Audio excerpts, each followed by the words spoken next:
The Cupertino Teen Commission, the Saratoga Youth Commission, and the Campbell Youth Commission present Pizza and Politics, a political event for teens by teens. Tonight's forum will feature the mayors from the city of Cupertino, Campbell, and Saratoga, a conversation with California State Assemblymember from District 28, Evan Low, plus a public forum debate featuring teens from Cupertino, Campbell, and Saratoga. And now live from the Cupertino Community Hall, Pizza and Politics.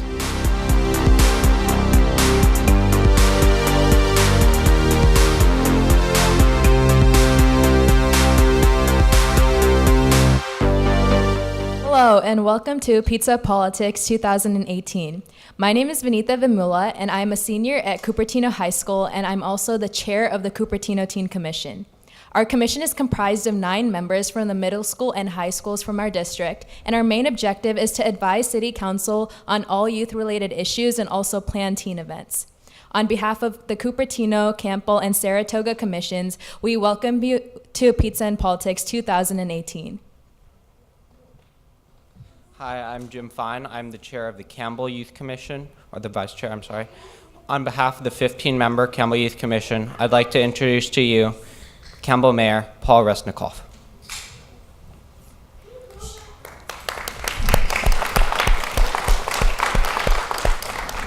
Hi, my name is Chris Smales, and I go to Bellarmine. I'm proud to represent the City of Saratoga Youth Commission. We have 11 members, and our objective this year is to work as a communicator between the youth of Saratoga and the City Council, relaying their ideas, voices, and issues to the Council. Having said that, I'd like to introduce you to our moderator for tonight, Crystal Bethelio. Passing on to you.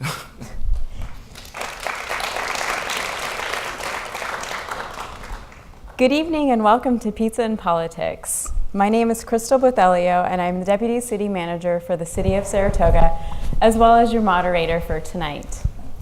I have had the pleasure of serving as the moderator for Pizza and Politics since it started in 2012.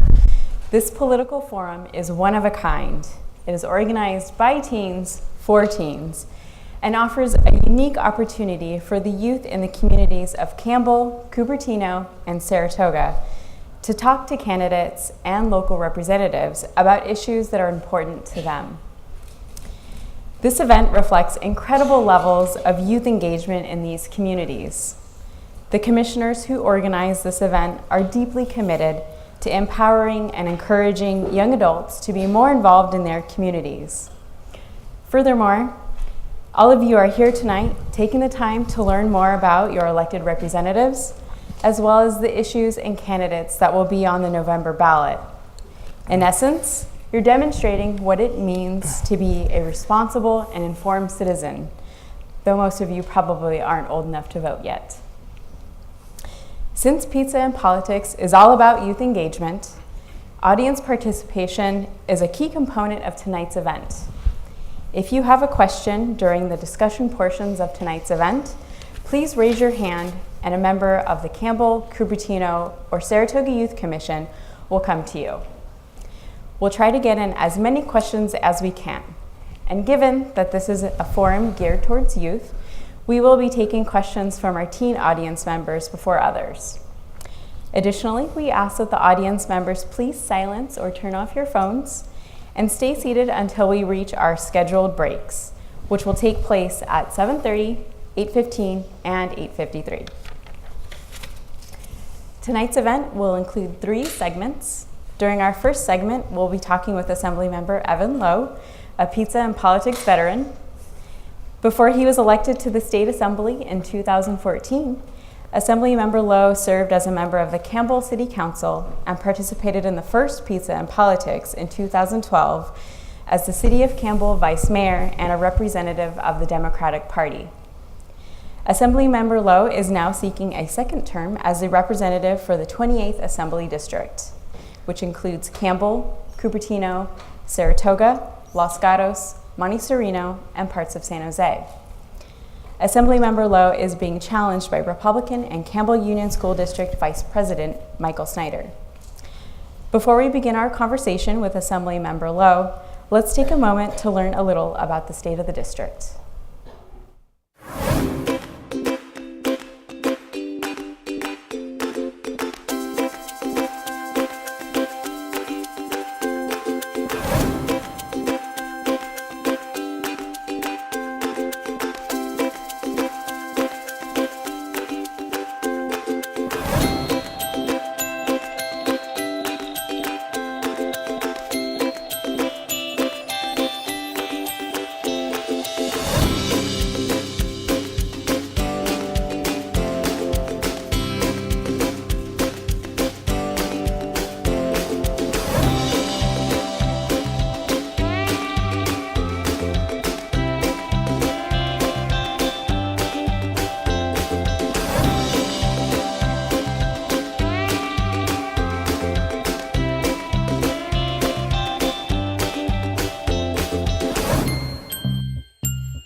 Thank you, Assemblymember Low, for joining us tonight, and thank you for sharing your video on the state of the district.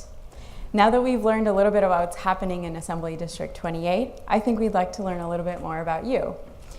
So please tell us about yourself, including why you're running for a second term in the Assembly.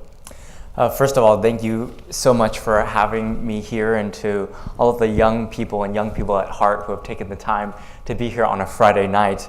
That pizza looks very, very good. Maybe I should have eaten before getting here because I was getting a little hangry.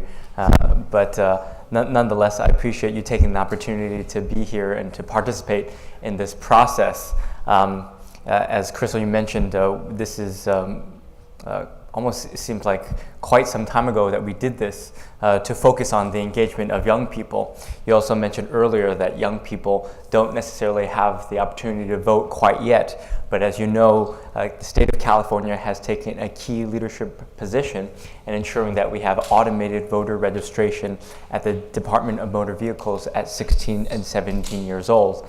Additionally, a number of the youth commissions that are participating here, I know, have taken public positions on the constitutional amendment that I had proposed to lowering the voting age from 18 to 17.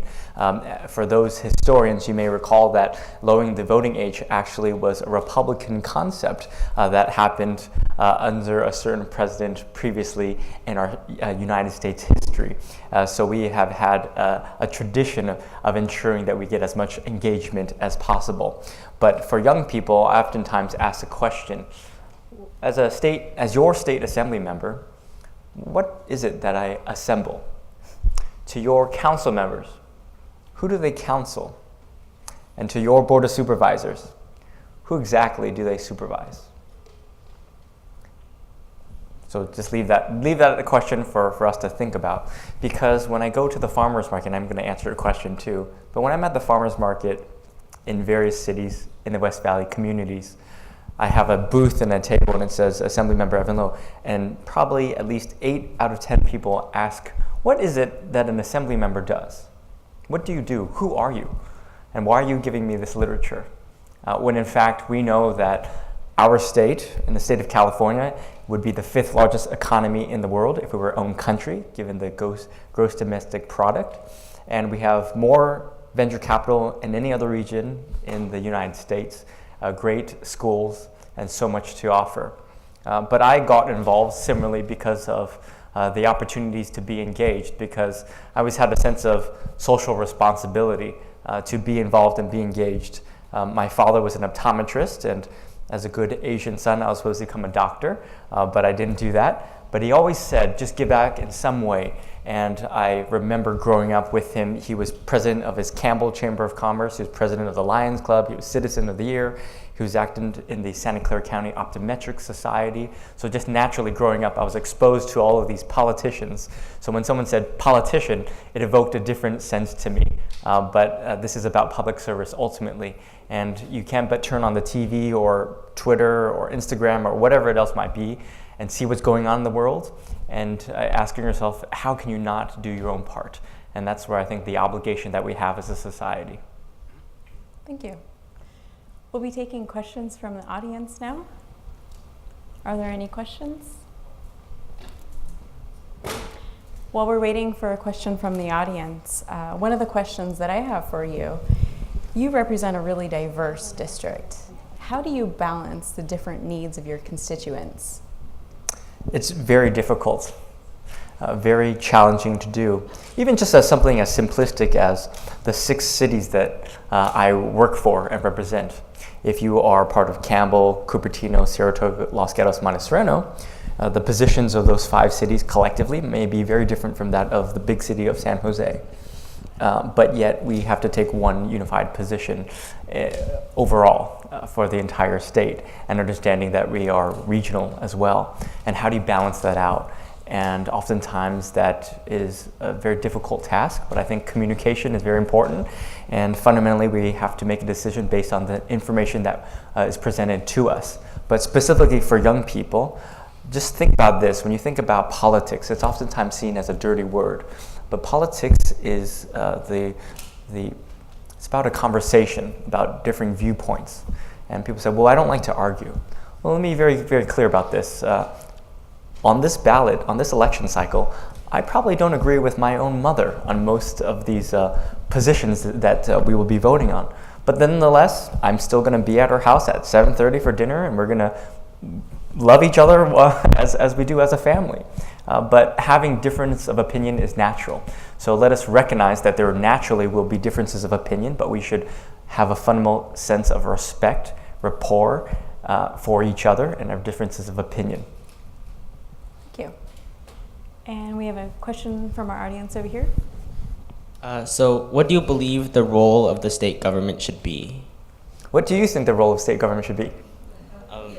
I think it should be limited in terms of what it does, and it should just uphold the rights of the negative rights of the individual. But I think that parties in California and parties in general and politicians disagree with that idea. So what do you believe the government should do? What do I believe the government should do? Well, first of all, thank you very much for the courage to ask the first question of this. And by way of background, I taught American government at De Anza College. So if you're asking me what my position is on the role of government, we can get back into the classroom, which is that of the various branches of government, the 3 branches of the executive branch, judicial branch, and the legislative branch, and the separation of powers with that of the federal administration, the federal government, and states' rights, and then also the rights of local cities.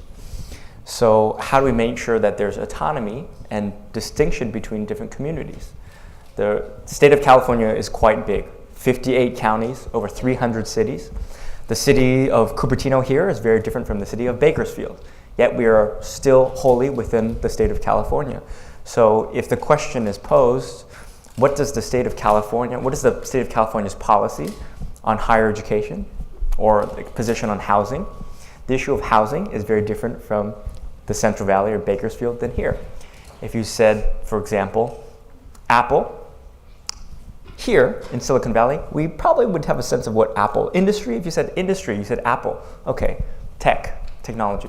If you said the Central Valley, you said Apple, it was referred to as the agricultural community, in which, by the way, California has one of the greatest exports of agriculture, from dairies to almonds. Some would call them almonds. Very distinct differences. But again, so the role of government, it's a balancing act. And there's not a single definition that I would say is there. But fundamentally, how do we work within the various branches of government, from the federal government to the state government to the local jurisdictions? And how do they support each other while also maintaining as much autonomy as possible? But it is about checks and balances and differences of opinion, because the state of California is very different from the state of Alaska, for example, or Santa Clara County. Our region of Santa Clara County is larger than at least 5 states in the nation. So there are unique differences that are there, but I think it's issue by issue. So it's a generalization to ask the question in my interpretation of it, but if you talked about a specific issue, I could probably dive a little bit deeper on that, but it's very complicated. Do we have another question from the audience?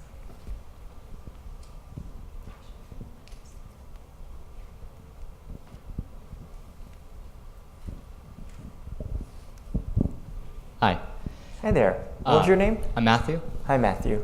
I'm very concerned with voter turnout, especially since a lot of us are going to be 18 soon, including myself. I want to see more people get involved in politics, so I'm very happy with this event.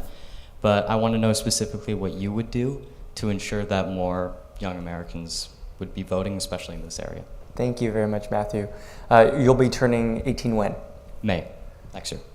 May of next year, so you're just going to miss the election. Yeah. Yes. Yes. As I stated earlier, I had a legislative proposal to lower the voting age from 18 to 17 years old.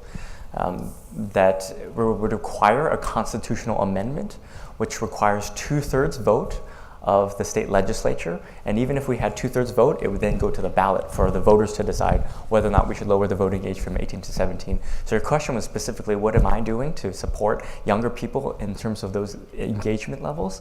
And then it was that my proposal to lower the voting age from 18 to 17. We received bipartisan support, Republicans and Democrats for that, but we did not reach that 54 vote threshold. We were about 52 votes.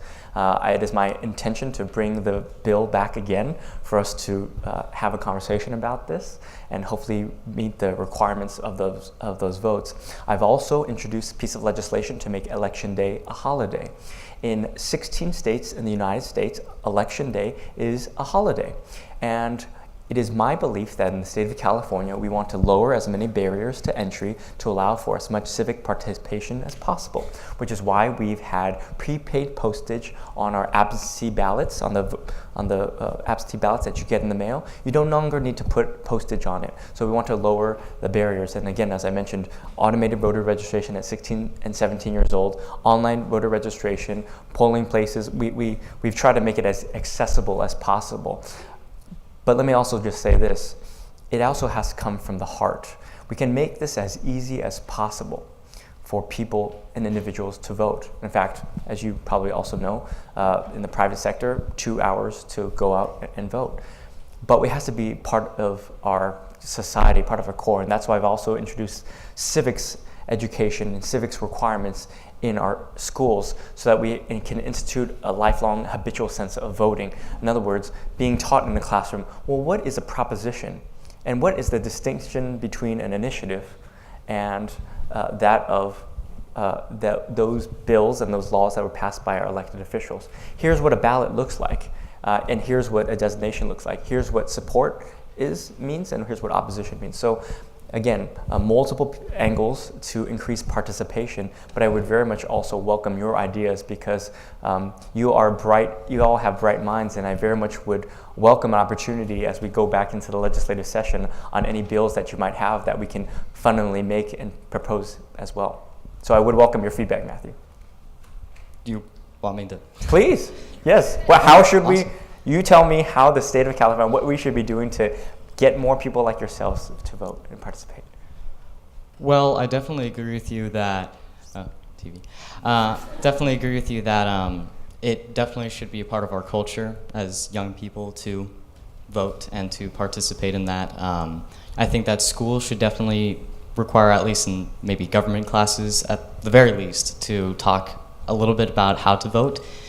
Santa Clara voter registration actually came to my school to speak to all of us, which was really awesome. I don't know if your policy was responsible for that.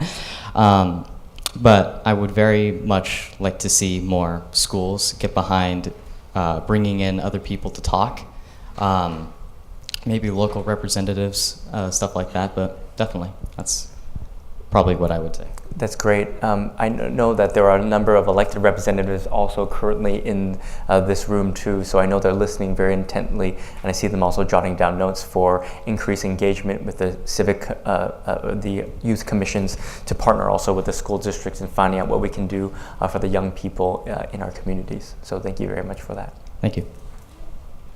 Great. Do we have another question from the audience? We have some over here.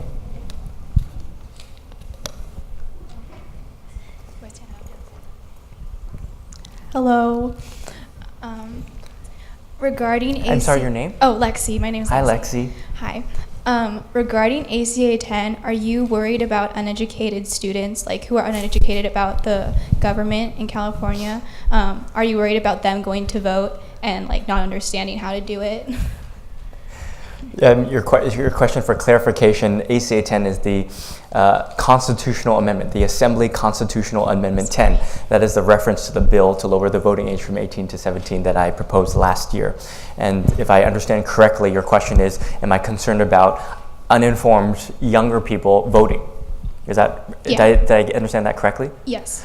I'm equally concerned about adults not voting as an informed position, as we see with certain electoral turnouts that we see here as well, which is why I've introduced a piece of legislation to abolish the Electoral College, by the way. So I do a lot in the space of elections and electoral reform. So abolishing the Electoral College, election day as a holiday, preventing paid signature gatherers at Target and other places being paid up to $10 to get your signature, and they're not always telling you the truth. But again, to answer your question, I would suggest the same thing, which is under that thought, my interpretation would similarly be, should we not be worried about the general electorate not being as informed? What I think is an opportunity is that at 17 years old, we have you captured in the classroom. So naturally, in civics and government class, this is a great opportunity that is relevant to you. In other words, you're captive in the audience, you're captive in the classroom, and you can actually vote. And these propositions will have an impact on you, and that you have a say. You know, this is notion about no taxation without representation. Well, the reality is this: do you have representation? In other words, can you vote? No. But do you pay taxes? You don't pay taxes? Excuse me. When was the last time you went to tea or what is it? The boba shops around here, or Panera Bread, or wherever, Jamba Juice? There's something called sales tax. Or if you drive, you pay at the pump. There's a gas tax. So indeed, yes, if you've ever made a purchase, maybe with your parents' money or otherwise, you are being taxed. So do you remember the notion, simple notion, no taxation without representation? And yet, why are you not all equally frustrated and saying, well, wait, this is about our generation? And why aren't we part of the solution? And why are you not listening to us? And we should be, as young people, equally frustrated and engaged. Because let me tell you something. You're living up to your end of the bargain, and what I oftentimes talk to about the social contract, which is that you go to school, K through 12, and you get yourself educated at a community college, CSU, UC, whatever it is. And that'll be sufficient skill set to become productive members of society. That's the California American dream. And that'll be sufficient enough to find a job so you could save up for a home in this region. But you will probably not likely be able to afford a single family home in the community that you grew up in this area on an income starting out of college. So we've gone far away from that.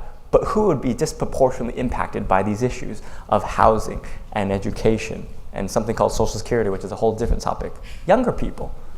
Not just the millennials, but even beyond, younger than the millennial generations. But see, there's a long way to answer this simple question about, am I worried about young people not voting? But I think we have a captured cause, and that's our opportunity to educate. Thank you. Thank you. Thank you. We have time for probably one more question. Right here in the middle.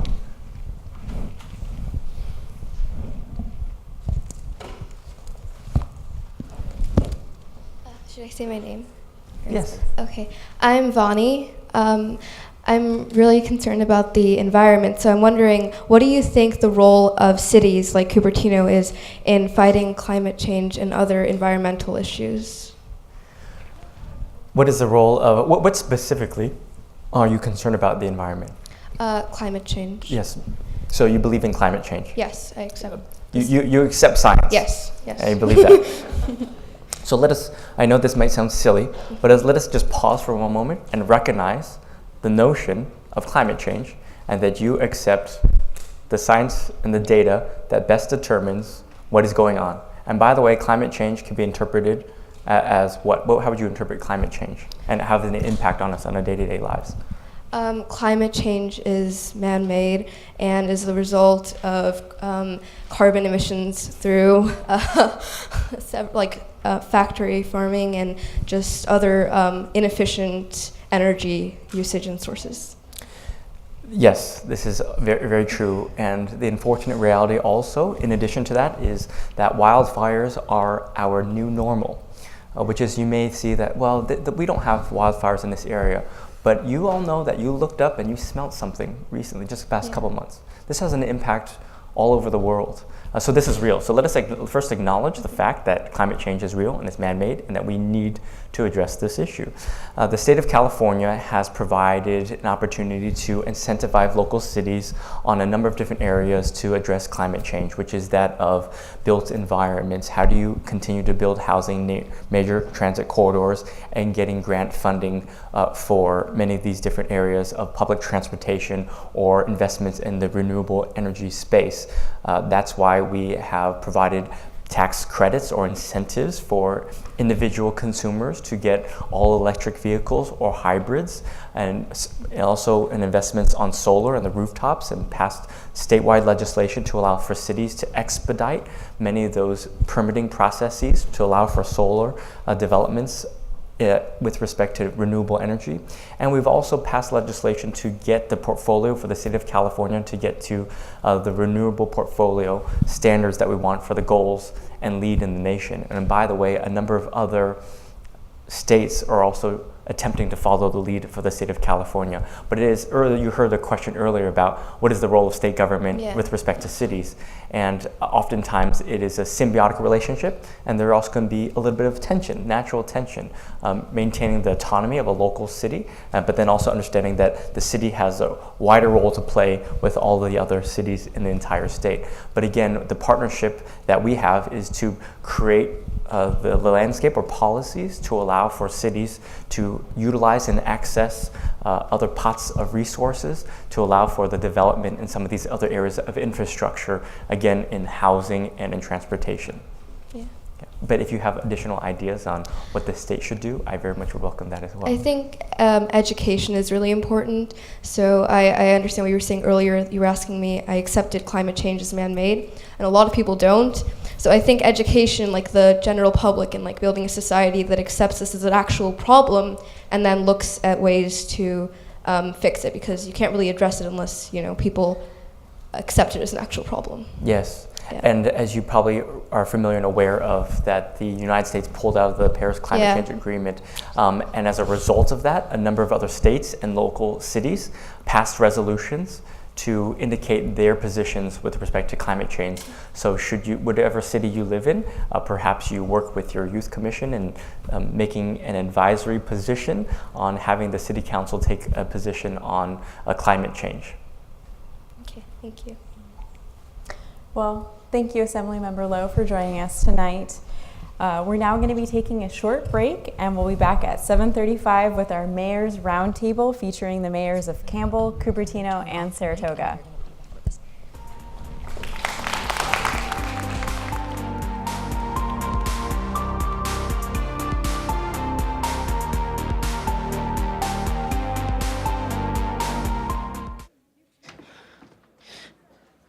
Your daughter just had her first breakup. Do you A, put yourself in her shoes, B, console her, don't worry, sweetie. This is gonna happen a lot. or C, find her a new boyfriend? Nice, single boys. That was weird. As a parent, there are no perfect answers. But you don't have to be perfect to be a perfect parent. Thousands of teens in foster care will love you just the same. They said I have troll teeth. That my voice sounded like a possessed baby doll. That no one would ever love someone as stupid as me. That I was fat, ugly. Disgusting. The effect of bullying is potent. We will no longer be the silent majority. Now, when you see online bullying, there's something you can do about it. We're gonna take action with the I. I am a witness. I am a witness. I am a witness. I am a witness. I am a witness, and so are you.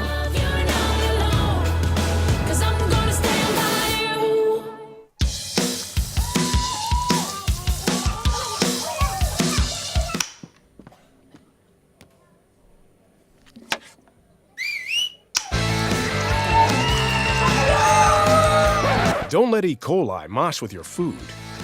An estimated 3,000 Americans die from a foodborne illness each year. You can't see these microbes, but they might be there. So always separate raw meat from vegetables. Keep your family safe at foodsafety.gov.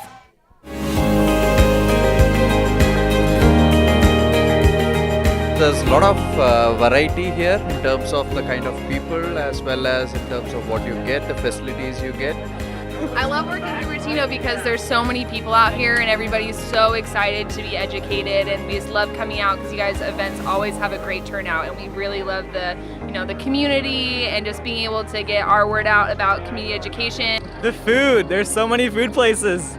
I like it because it has a sunny weather and there are a lot of activities over here and there are a lot of festivals. I feel really lucky. I'm never moving.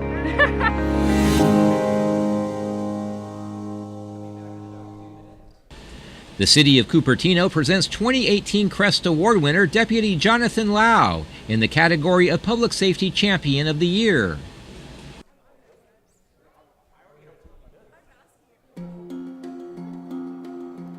I first became interested in becoming a first responder when I took this EMT class at the end of my high school.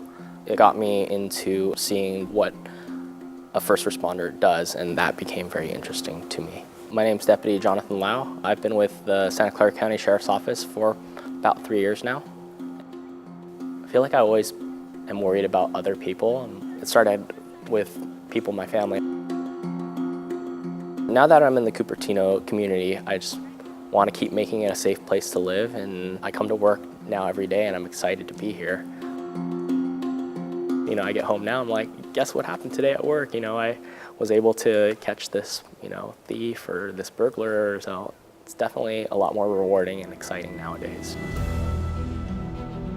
The thing with policing in Cupertino, it's not just taking bad guys to jail. I hope the community will remember me as, that officer who stops and talks to them, waves at them. Hopefully they can come and talk to me about their problems and I can help them find a way to solve it, even if it's not necessarily a crime. So it's been a great learning experience so far, and I'm still learning now, and I will continue to do so for the next few years, hopefully for the rest of my career.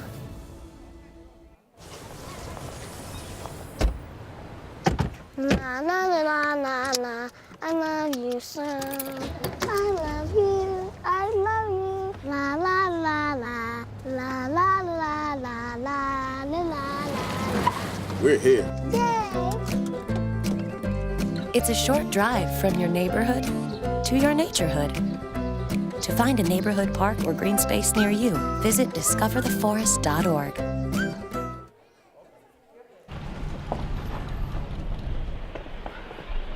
Got a quarter?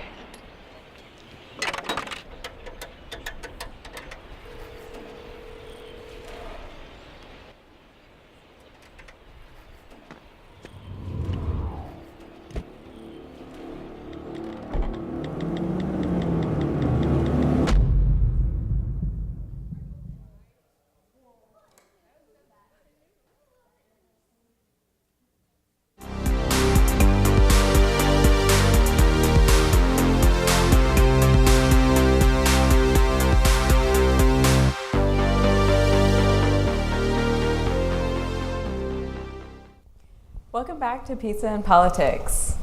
As a reminder, we ask that our audience members please silence or turn off their phones and remain seated until our next scheduled break at 8:15. During our first segment, we discussed issues that are important to youth with Assemblymember Evan Low. Now we'll have the mayors of Campbell, Saratoga, and Cupertino discuss the issues that affect youth in their communities. Our speakers include Campbell Mayor Paul Resnikoff, Saratoga Mayor Mary Lynn Bernald, and Cupertino Mayor Darcy Paul. All three of our mayors were elected to serve on their respective city councils in 2014 and were selected by their peers to serve as mayor this year. Campbell Mayor Paul Resnikoff has a BA in biology from California State University, Northridge, and an MBA with an emphasis in marketing and finance from the University of Arizona. Saratoga Mayor Mary Lynn Bernald has a bachelor's degree from the University of Colorado Boulder in political science. And Cupertino Mayor Darcy Paul holds a degree in biology from Harvard College, as well as a law degree from Harvard Law School. Thank you all for joining us tonight. To kick things off, I'll be asking you your first question, and then we'll open it up to audience questions. In the interest of time, we do ask that you limit your responses to 90 seconds. and each of you will have the opportunity to respond to each of our questions. So as you can see, most of our audience members are teens, and many are not eligible to vote yet. So tell us why you think teens should get involved in their cities, and what type of impact can they make on their community? We'll start with Mayor Resnikoff. Thank you for having me here. Thank you for being here. I think there's a great opportunity for teens to get involved, and to start with, thank everybody for being here and the youth commissioners that serve. One of the things that helps us with is hearing the perspective of younger people. We tend to come with our own focus and our own experiences, and the issues that affect our youth are sometimes different than the ones that we focus on. So one way to get involved is through a youth commission or something similar, or attending meetings and letting us know your opinions and letting us know what's important to you and what matters to you. And that helps us, and and it does make a difference, because when you do that, that influences the actions we take.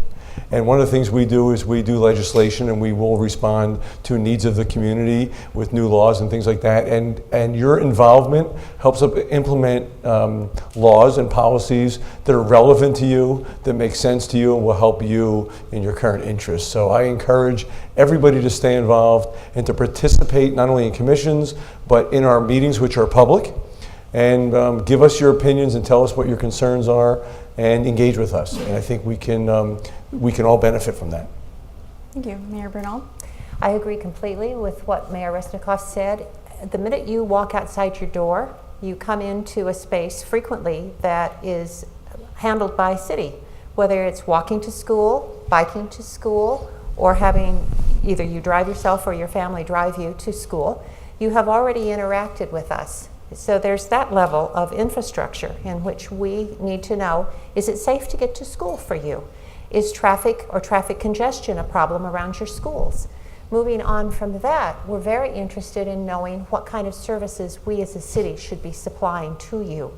Whether you're interested in more parks and activities in the parks, or whether you have an issue with banning tobacco in the community, or even to the scarier part of, should we be doing more to protect you and your safety in our community, whether it's through gun safety controls or through any other measures like crime that concern you.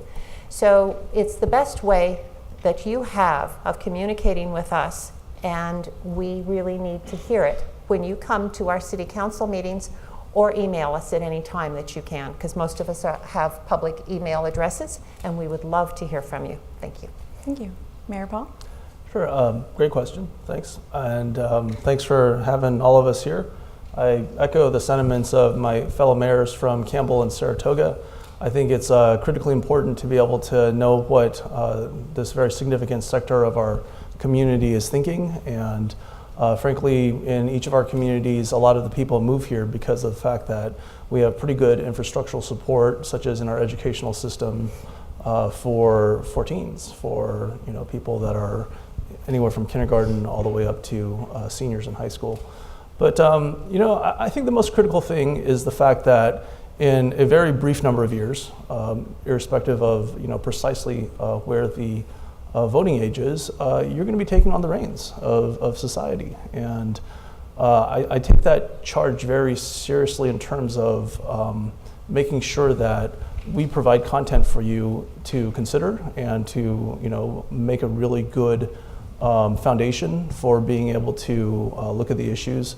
I ran in 2009 in Cupertino, and actually I won the Monte Vista election, although I came in 7th out of 7 in the regular election. But I've always been just very grateful, ever since I got civically engaged, to our teens and the high school set. Of course, from my perspective, you guys are the smartest people in all of our city anyway. But I think part of it is also a matter of trying to figure out what the perspectives are. We had Bo Bettino here recently, and it was really for stress. So I hadn't really thought about the boba angle, but that's something that came from our teen commission. So sorry for going over time. I'm going to give that back in the next question. Thank you. And do we have any questions from our audience members? Yes, we have one right here.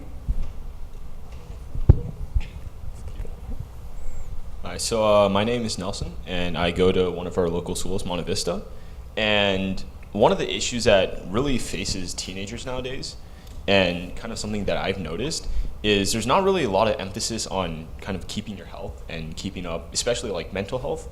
And there really hasn't been a lot. I don't see any focus on these kinds of issues. Like we can talk about, we talk about traffic reform, we can talk about tax reform, we can talk about housing policies, all we want, right? But unless the future of the city is, mentally like stable and secure, how are we going to be able to proceed, right?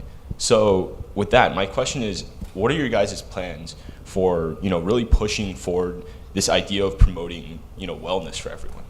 Thank you. We'll start with Mayor Paul. That's a great question. Thank you so much for asking it. And it has been one of my priorities this year to promote mechanisms for making sure that our teens are mentally healthy. Part of this recent event we had a number of vendors with respect to trying to make sure that people have resources. There were certain outreach mechanisms that are more effective than others, frankly. But I think a big part of it is the fact that we live in a pretty high stress environment just in general. And it's also a community that tends to really place a lot of emphasis on academic achievement. So one of the things that I'd really like to see is more of these types of outreaches and events so that people can get a sense of, look, there's a lot more perspective in not just the course of a high school career, but in the course of someone's life. And there are really quite a few things that we can be doing to help people get that perspective. It wasn't always, for me personally, it wasn't always about doing fantastically academically. I've gotten my share of C's and D's in my career, and I think part of it is really just taking a step back and realizing that what you're trying to achieve is more of a marathon rather than a flat-out sprint. And I think we generally do it well. I can get into it a little bit more later, but thanks very much. Mayor Bernal. Thank you, and thank you for asking the question. It's one of a concern not only of me, but also our City Council this year. We have a new superintendent of schools that I met with, I think, on the 20th day that he'd been on the job. And that is certainly something that we did discuss because we need to have that dialogue between the City Council and the schools. And secondly, I have to do a shout out for the Youth Commission. I did meet with them in the beginning when we were working on their work plan because we as a council are very much aware of how much you students are putting on yourselves these days just to get through high school, to get into college. And as a result, when we worked through the work plan, we made sure that we had a balance there of activities throughout the year, and especially not at the times of the year when things are more stressful, especially for juniors. So we tried to work through that, and then as another component, they actually chose activities that would bring stress-free activities into the youth's lives. And so, yay, Youth Commission of Saratoga. Thank you. Mayor Resnikoff? Yeah, all good points. I think that you're showing a good reason of the value of a youth commission. For example, in our city in Campbell, the youth commission has tackled this kind of issue and brought this issue to the forefront for us. I think by the very nature of your question, we're not doing a good enough job getting the word out on what resources are available. A lot of times in this type of issue, the resources are beyond one city, they're county resources that are available, and we need to make that known to the youth. And it's not just youth. When you tackle things like mental health, you're also getting to a root cause of homelessness. So it's a critical issue. Your question's well spoken. I think we need to do a better job of telling you what's available and reaching our youth in particular, and making sure we can connect them with the right services. Thank you. Thank you. All right, our next question, please. Right back there.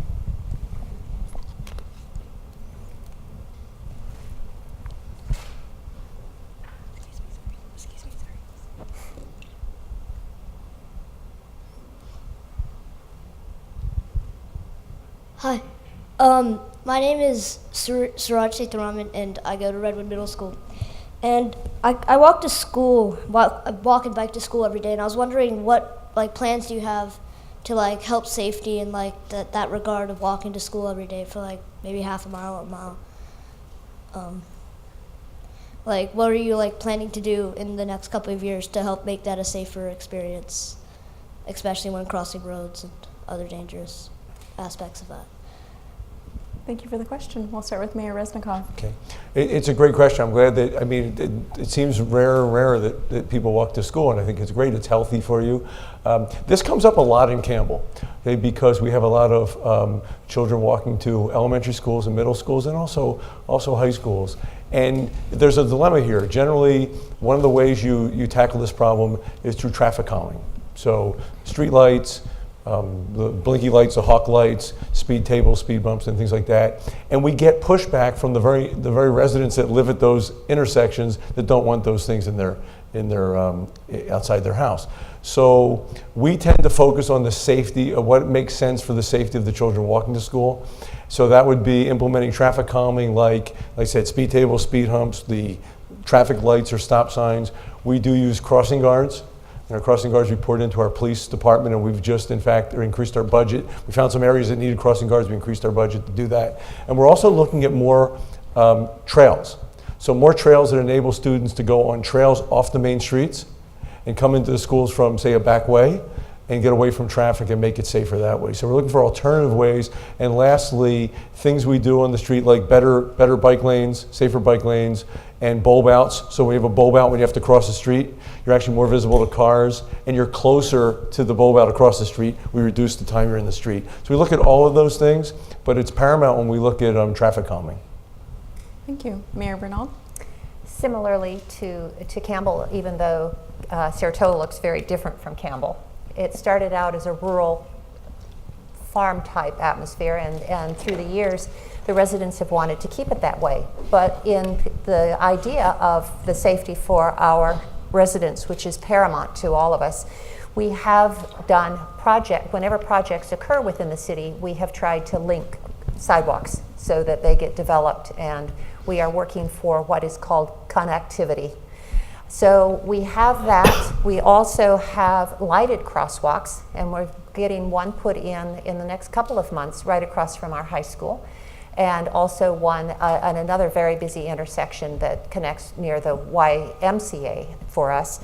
And we also have put in a stop sign recently on Big Basin Way at 4th Street so that we have traffic stopping for all residents, but especially kids going up to the school. And finally, in addition to traffic calming and all that Mayor Resnikoff mentioned, again, I'm going to do a shout out for our Youth Commission, which does a walk 1 week to school. And I'm very proud of them because it does take some effort on their part to be able to come out and do that for our students. Thank you for the question. Mayor Paul? Yeah, no, great question. And, I think what I can add to Mayor Resnikoff and Mayor Bernald's descriptions, which we also have in Cupertino, is that we are also very actively engaged in trying to identify all areas of our city that have bicycle and pedestrian needs. And so our Bicycle and Pedestrian Commission worked for multiple number of years in order to come up with a revised master plan that has a number of improvements. So I think everyone's familiar with Stevens Creek Boulevard. We're looking to get some separated, bike lane areas so that, of course, you don't have, the danger from the cars. You also have McClellan Road. It goes past Monte Vista and JFK, Kennedy Middle School, and it is something that is a little bit harder to navigate because it's narrow in certain areas, and you don't have the bike lane or sidewalk.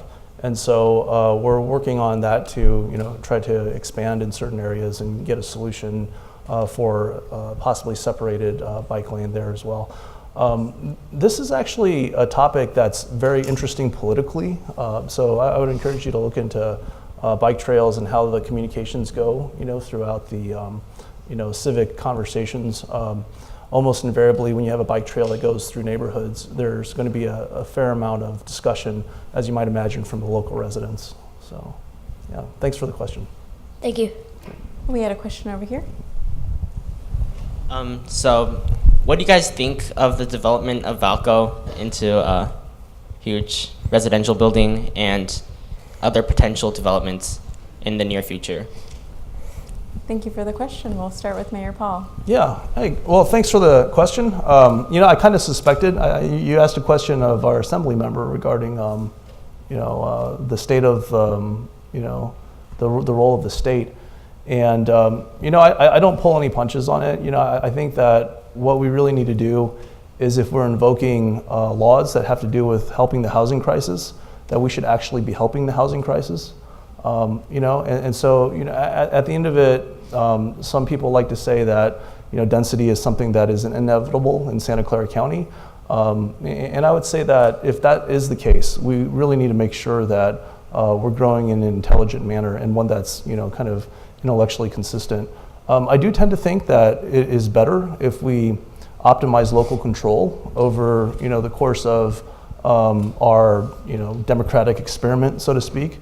And so I think we're probably doing better as a society if we have more freedoms. But then, of course, and I've also said, look, until we figure out how to make infinite numbers of parallel universes, not everyone is going to get everything that they want, right? And so there are people that, have a preference for more density. There are some people that like it a little bit less dense. So we really have to strike a balance between that, help our problems, and then ultimately be able to sustain ourselves economically too. Thank you. Mayor Bernal? The city of Saratoga is 98% built out at this point. It's also about 98% residential. So VALCOs are not going to be occurring in Saratoga. There has been some discussion during this election period regarding a shopping center that has all of 6.23 acres. What is VALCO? It's about 50. 50 acres. So you can see where the difference is in comparing the two. Like Mayor Paul said, I think the optimal situation is to have local control so that what is developed to suit the needs of the city, the local community. But within that, we always are looking for ways of putting in housing that is more affordable. And one of the ways we are doing that is to do accessory dwelling units. And I'll leave the rest of that discussion for another time. Okay. Thank you. Mayor Resnicoff? Thank you. It's a great question. Now in Campbell, we also, like Mayor Bernal said, we don't have a VALCO type property. But the issue is the same. So we may have people concerned of 60 or 100 units or 150 units instead of 2,400 or 3,000. It's the same issue of how do you provide housing that's desperately needed but not ruin the standard of life for all the people in the area, right? So it's quite a dilemma. What we do is we look and say, the term was used, grow smartly. Grow along transit corridors so possibly we reduce the number of cars that needed to be used. Or grow near parks and you have some facilities people can walk to. I live downtown in Campbell so I can walk everywhere. I tend to get out of my car. We need more of that wherever we go. I think Mayor Paul talked about local control. There are times when the state coming in and saying fast track of development makes sense because we get through some of the holdups of needed housing. But we have to be careful and not let them come to the cities and say, you must do things that are beyond what the residents want. We had that challenge in Campbell recently of a law that would have taken us above our voter mandated height limits. So I think the positives of something like VALCO is we have a desperate need for housing and we have an inventory problem. It provides housing near a massive pool of jobs. So for cities that bring in thousands and thousands of jobs, they have to have housing nearby because it takes people off the roads and we have less commutes. So there are positives to it, but it's got to be, from Campbell's standpoint, we have to manage it because the people love the lifestyle of Campbell and we can't change that. Thank you. I think I saw another question over there. Hello, my name is Nico. This is specifically for the Mayor of Campbell. What's your opinion on crime and how are you going to address that? Great question. I ran for office on the number one priority of public safety because I think it's the number one thing that government provides for people. And if you don't have a safe environment, I don't care what you have, it's not a good place to be. So when I got in there, one of the things we did is we noticed that we're always down police officers because police officers get short-term and long-term disabilities we don't expect. They may leave, they may not make it through training. So we got ahead of the curve and started putting more officers into the academy and all that earlier to get ahead of the curve, and we beefed up the number of officers in the field. We also invested in infrastructure so that there's better communication, better tools for the police. And we also have the people that are very vigilant and report crimes that they see, and our police, being a small police force, responds very quickly. What I'm proud of is in the 4 years from 2013, 2017, serious crimes in Campbell are down 11%. That's not what you see in San Jose that abuts us and in the county that abuts us. So we focus on it. It's very important to us. And I think it remains, as I run again for re-election, the number one thing that we need to do. If we keep people safe, everything feeds off of that.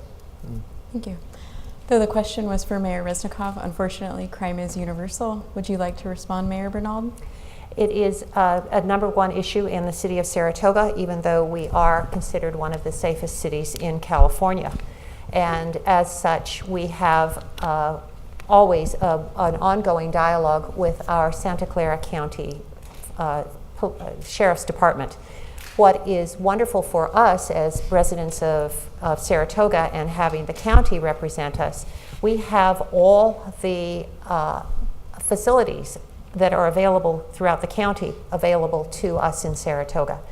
That said, we are working in a partnership with the sheriff, with our police force throughout, whether it's San Jose, Campbell, or Cupertino, to solve crimes. And also, we have this past year formed a task force, a safety task force, to help us define things that can be done further in our city. And one of those things that has been very well received is our neighborhood safety watch groups. And we have about 70 of them, and they are aimed at getting neighbors to know each other and to look out for each other. So we add them into the mix, and then we add the responsibility of every homeowner to look after themselves and their neighbors too.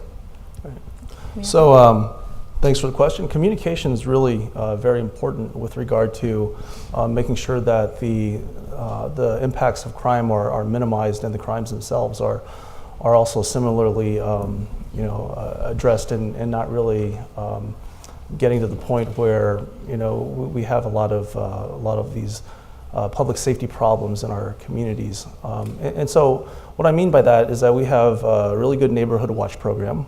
It's called the Block Leader Program in Cupertino, and it's growing. It's constantly growing. We have a lot of needs within our community, because I think, and this is true for Campbell as well as Saratoga, we tend to be targets for things like car smash and grabs and home burglaries. Similar to Saratoga, we contract out to the sheriff's office, which is generally very effective.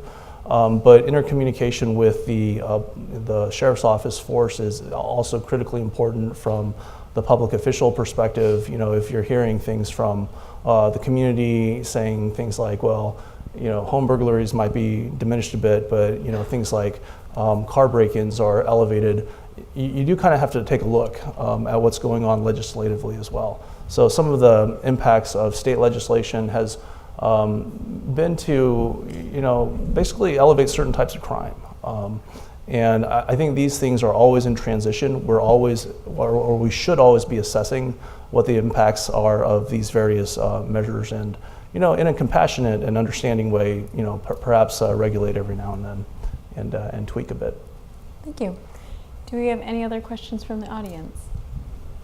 Hi, I'm Anushka. I have a question regarding diversity. So on average, only about 11% of engineering faculty are women.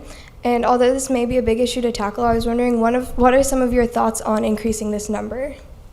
Thank you for the question. We'll start with Mayor Paul. That's an incredibly great question. Thank you very much for it. My mom just retired. She was a software engineer for about 45 years, so a few years longer than I've been alive. And it's something that I think is really important to achieve, is gender equity in those areas that don't have as much.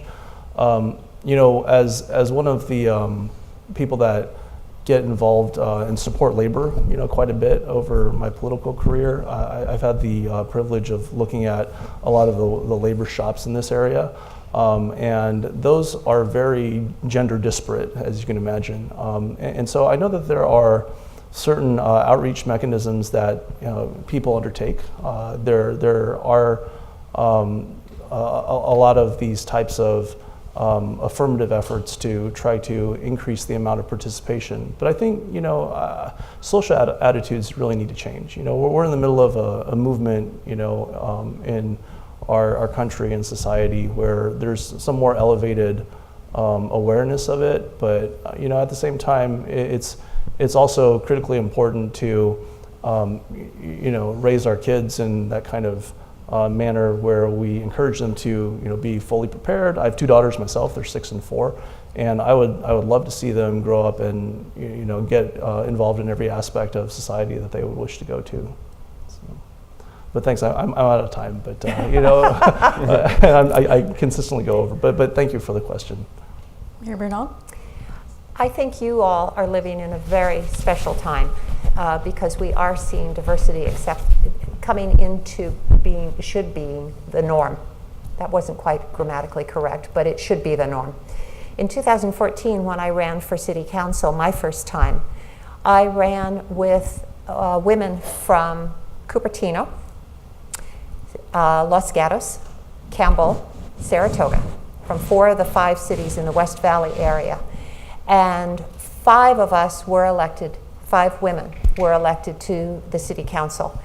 And I came in second because the one in Saratoga was an incumbent, so she was reelected. So there were 5 of us who were able to look out for each other. And that is something that is also very, very important. To be able to build a partnership with yourselves. Don't be in competition with each other. Look out for each other, raise each other up, and go for the goal, which is equality, absolutely. Mayor Resnick? Thank you. Great question. With regards to engineering in particular, we need to make sure that education is available to everybody and there are no stereotypes that this job is for one group or this job is for another group. And I think what Mayor Bernal just pointed out is we can also lead by example. So if you went to Campbell, let's say certainly 10 years ago, maybe sooner, and went to our commissions. And we didn't have we had a youth commission years ago, it went away, we've brought it back in the last 4 years, but our commissioners were all generally men and very undiverse group. We've made a conscious effort as appointing commissioners over the last 4 years to add a lot more diversity in terms of gender and nationality and what have you. But that allows there to be role models. And as Mayor Bernal said, allows people to help other people and to work together. It isn't a competition. So we've tried to put more examples in the city. So it's hard for me to talk about influencing an engineering degree, for example, because that's part of the school system, other than making that education available. But we have to do a good job on our part of recognizing when it isn't a diverse environment in things like commissions that we appoint, and making sure we are inclusive, and hopefully that presents opportunities for people to meet other people and help advance each other. Thank you. Do you have any other questions from the audience? We have one right here. Hi, I'm Kelly. So I know that there are many teens that face similar issues such as stress. So what do you guys think is the biggest issues relating to teens, and how do you plan on combating these issues? Thank you for the question. We'll start with Mayor Resnick. Of course you will.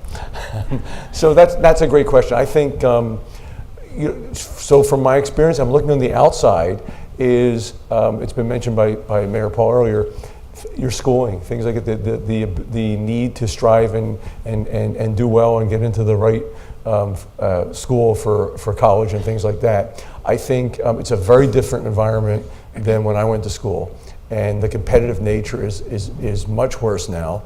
And I don't think it's all for the good, right? It puts a lot of stress of having not only going to school, but having a job and doing extracurricular activities and AP classes and all these things you want to do. I'm going to go back to our talk about youth commissioners and the benefit of hearing from you. Come to us and tell us what those issues are, what those issues we need to address are, and help us with solutions on those. For any issue we have, and this isn't just for youth issues, I tell people, come in and advocate for what's important to you. Come in and advocate because we may not know. Tell us what's important, give us suggestions. You will find people that are very, very willing to work with you and help address a lot of those problems, but they may not be on our radar screen if you don't come to us and tell us. So you're more of the expert on that than we are, but I'd like to engage more with our youth commission and everybody on those issues. Thank you. Mayor Bernal? I have to agree with everything you said, Paul. Absolutely. You cannot keep it bottled up and down, pressed down, and you have to be looking out for each other too, most definitely. One of the ongoing themes that I see is the pressure to get into the right school. And I have found that many times the Ivy Leagues or the prestigious schools aren't necessarily the right school. They may look like they're going to meet your needs or your parents' needs, but in the long term, they will make no difference when you come out and you've graduated and worked in the world. Maybe initially in getting hired, but you should be looking at what the schools actually have to offer that speak to you. Now, I'm going against what a lot of parents are saying these days, but I'd like to see the time that you have as youth be able to be developed so that you understand who you as individuals are and what will meet your needs and be able to speak up. And in that right, definitely speak up to your parents, speak up to your peers, speak up to the school if you need to. Don't bottle it up. Yeah, thanks for the question, Kelly. I'd say that to expand upon the mayors of Campbell and Saratoga's comments, we tend to waste a lot of time with gamesmanship and things that really have nothing to do with solving actual problems. And so, what I would like to see, because I do think that people that are, between 14 and 18 are in a really great position to, start to assess, the multifaceted natures of a lot of our problems. What I'd like to see, and for my own, kids that are 6 and 4 years old, I'd love to see a different climate of conversation. I'd love to be able to say that, okay, in the next 10 years, in the next 15 or 20 years, that we're actively working towards a type of intercommunication that tends to eliminate those things that are really unnecessary. So things like lobbying from very well-resourced special interests that ultimately have nothing to do with the substance of conversations, right? I mean, not to pick on any industry, but let's talk about climate change and various industries that are very entrenched and really want to be able to perpetuate their profit margins. I mean, I think it's critically important to really try to identify what those concerns are and address them and try to figure out transitions, rather than spend most of our social resources just fighting with each other over fundamentally things that we really just don't need to be arguing about, because it just wastes a lot of time. So we have a really good and democratic system. It's just that if we let the gamesmanship prevail, it tends to result in a lot of inefficiencies. So ultimately, that's what I'd really like to see people that are younger right now kind of think about, and how we can improve our dialogue on a social basis. And I also agree with everything that Paul and Mary Lynn were saying about the various things that we can do to make it more of an outreach effort for our teens. For example, one of the things that I'd really like to do is to work with our school district to get something more of like a practical and broad-based set of opportunities available for internships. But I think those are a little bit more immediate concerns. But from a longer perspective, let's improve the quality of the conversation, both in terms of what we're talking about and how honestly we're talking about it. And I think we can save a lot of time as well, if we do that. Well, thank you all for joining us tonight. We really appreciate having you here. Yeah. We're now going to be taking a short break, and we'll return at 8:20 p.m. with our team debate. Cool. Thank you.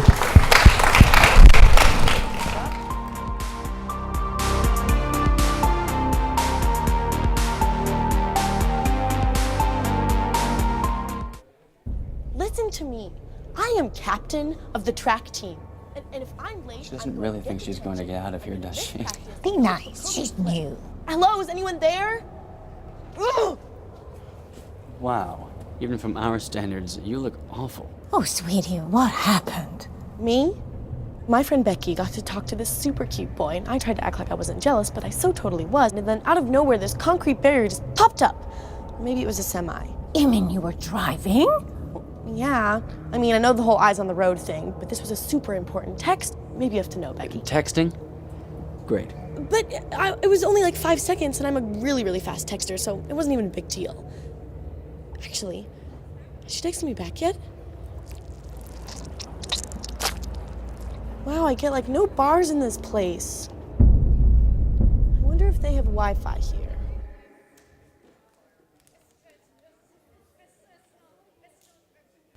Everything starts out small. The things that hurt us, they all start from somewhere.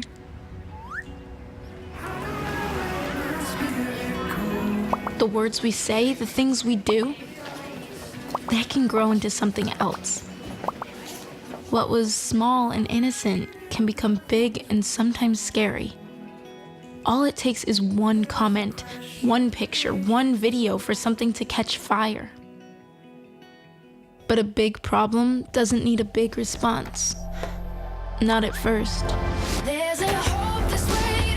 Even if we don't know what to say, the eye emoji can be that first step we take.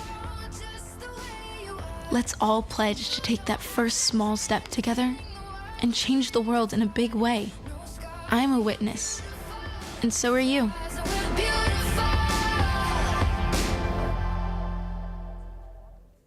The City of Cupertino presents 2018 Crest Award winner Sarang Deshpande in the category of Rising Star. My name is Sarang Deshpande. I'm 16 years old. I go to Monte Vista High School, and I've been a Cupertino resident for 14 years. When I was in 5th or 6th grade, I was part of the City of Cupertino's Math Olympiad program. This was an experience that kind of opened my eyes to the importance of soft skills, because I saw for the first time that STEM, like math skills, like science skills, were not the only thing that was going to help me be successful in my life. Because of that, I realized, that I had to continue to develop my own leadership skills in order for myself to be successful. So I decided to become a basketball coach for YMCA. And additionally, I joined my school's DECA club, which is a business-oriented club that enabled me to interact with various people and work on my communication and leadership skills in a business environment. I was a member of the Cupertino Toyokawa Sister Cities organization. When I was actually in Japan, I saw that students are taught from a young age to develop skills of teamwork and communication and how to make group decisions. And I thought that I should learn what I've seen in Japan and bring it back to America and implement it in a type of way that will benefit the youth community here. As a young basketball player in the Bay Area, I'm a huge fan of Steph Curry because he's just determined, he's gritty, he perseveres anytime that something doesn't really go well for me. I keep thinking about how in the beginning he wasn't thought of to be that good, and he continued to put in the hard work and the results showed eventually. So that reminds me that even if things don't go well in the beginning, if I continue to keep putting in work, I'll be successful at the end. So Budding Leaders is a nonprofit organization that hosts leadership workshops in the community at local libraries and community centers. We've been hosting various leadership workshops at local libraries and community centers to build a solid foundation of those leadership skills for the young generation. Our target audience is basically upper elementary to middle school students. So we like to teach really solid fundamental leadership and soft skills such as trust, teamwork, and communication. Regardless of what career I go into as an adult, I want to continue to give back to my community in whatever way possible.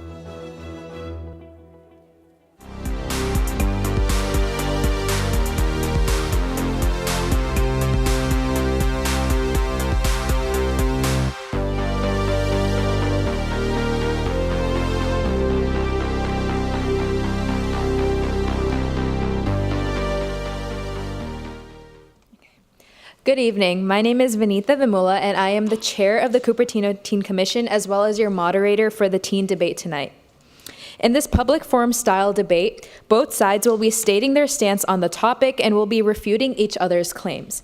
We will be beginning with speakers from each team making the case from their side for 4 minutes each, followed by a 3-minute crossfire round. Speakers from each side will then have an opportunity for a 4-minute rebuttal, followed by another 3-minute crossfire round. During our summary round, our first 2 speakers will have 2 minutes, followed by a 3-minute crossfire round. Finally, we will end with the final focus from the speakers 3 and 4. For today's teen debate, we will be debating the following topic: private gun ownership does more harm than good to personal security. On the affirmative side of the topic are Brandon Pan and Tommy Zanardelli. On the negative side are Nelson Moo and Matthew Loffman. Your judge for tonight will be Jeff Milkis, Director of the Recreation and Community Services for the City of Cupertino. Jeff has extensive background in speech and debate, having competed in high school, coached at the high school level, and competed for the University of Oregon. He will be judging tonight based on the quality of the arguments, on presentation, and how convincing each team is on accepting or not accepting tonight's resolution. After the debate, Jeff will be announcing who, in his opinion, did the better debating. Each debater will receive a copy of the debate ballot by email. We will now begin the debate with the affirmative side. Speakers, please introduce yourself to the audience before beginning your first statement. Good evening, everyone. I'm Tommy Zanardelli, and I am speaking for the affirmative side. So the focus of today's debate isn't really the effectiveness of gun control nor the right of the people to defend themselves. It is the impact that having a gun in your home has on the individual. And for this argument, we only need one point, is that the rate of successful suicides increases exponentially in relation to gun ownership. In a study in 2001, surveying ages people 13 to 34 who survived a near-lethal attempt at suicide, when asked how much time passed between when they decided to take their lives and when they actually took action on that attempt, 24% said in less than 5 minutes. They made their decision and then took action. And 48% said that it was in less than 20 minutes, encompassing the 5%. 70% said it was in less than an hour, and 86% said it was in less than 8 hours, all encompassing the previous statements. Now, in the aftermath of this, 9 out of 10 people who unsuccessfully made an attempt to take their lives did not end up dying by suicide. And it's really interesting. This may not seem like a big deal, but what this evidence suggests is the easiest and fastest way to commit suicide. The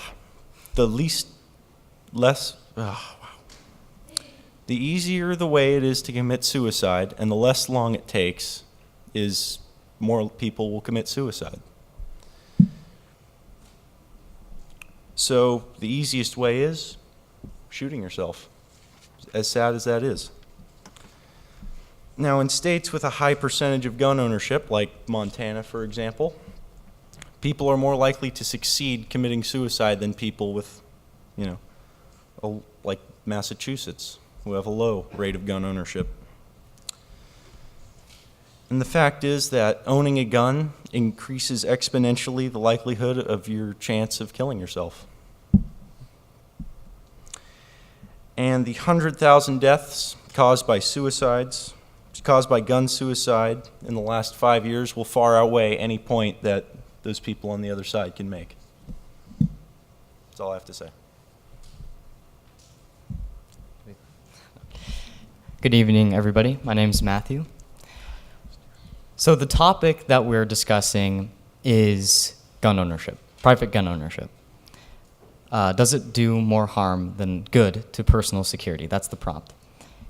And the fact is that guns, when placed in the hands of properly trained people in private settings, do more good than harm.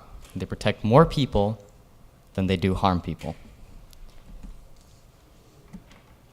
200,000 women, specifically women, per year are successfully defended from criminals with firearms.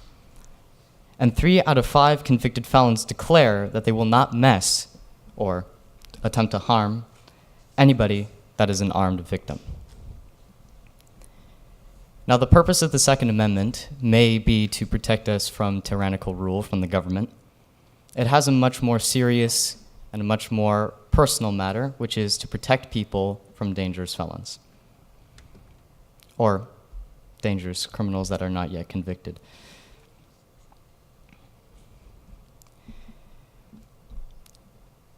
So, with what you have said and with the prompt that we are given, basically what we're trying to ask here is restricting guns from responsible people, or restricting guns in general, will that save more lives?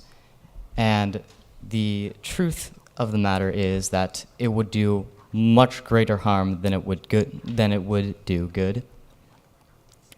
For every 80 cases of someone using a firearm in a self-defense case, 1 homicide is committed. That means every 80 cases of self-defense with the use of a weapon, that means a person is protecting themselves with a firearm,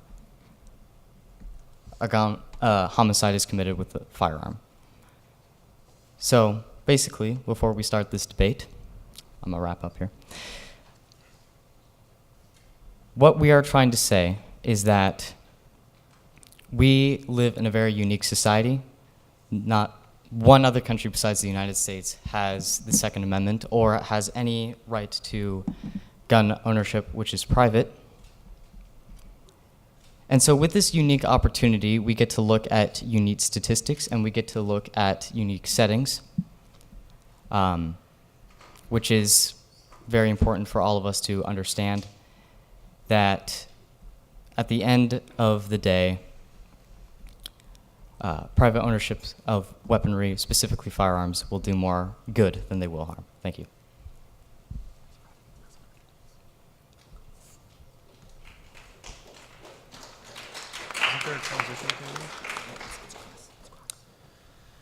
So, where's the evidence that suggests your statement? Because what I see here is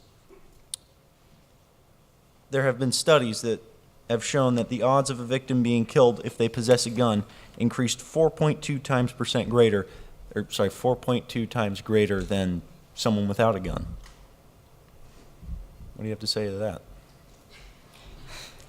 Well, thank you.